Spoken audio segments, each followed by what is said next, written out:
মাত্র কয়েক মিনিটে শত শত কিলোমিটার। ইরানের হাইপারসনিক মিসাইল কেন এত আলোচনায়? ধরুন এমন একটি ক্ষেপণাস্ত্র যা শব্দের গতির 5 গুণেরও বেশি গতিতে ছুটে যেতে পারে, অর্থাৎ কয়েক মিনিটের মধ্যেই শত শত কিলোমিটার দূরে পৌঁছে যেতে পারে। এই ধরনের প্রযুক্তিকেই বলা হয় হাইপারসনিক মিসাইল, এবং সাম্প্রতিক সময়ে এ নিয়ে বিশ্বজুড়ে অনেক আলোচনা হচ্ছে।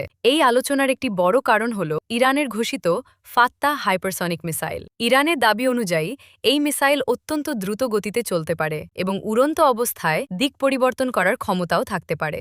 সাধারণ ব্যালিস্টিক মিসাইল সাধারণত একটি নির্দিষ্ট পথে চলে, কিন্তু হাইপারসনিক প্রযুক্তিতে মাঝপথে পথ বদলানোর সম্ভাবনা থাকায় এটিকে প্রতিরোধ করা অনেক বেশি কঠিন হয়ে যায়। আরও একটি বড় বৈজ্ঞানিক চ্যালেঞ্জ হল এর গতি। যখন কোনো বস্তু শব্দের গতির 5 গুণ বা তার বেশি গতিতে চলে, তখন বাতাসের সাথে ঘর্ষণের কারণে প্রচণ্ড তাপ তৈরি হয়। সেই তাপ কখনো কখনো এত বেশি হয় যে মিসাইলের চারপাশে উত্তপ্ত প্লাজমার মতো স্তর তৈরি হতে পারে।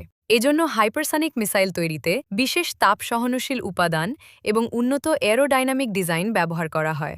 এই কারণেই আজ বিশ্বের বড় বড় দেশ হাইপারসনিক প্রযুক্তি নিয়ে গবেষণা করছে।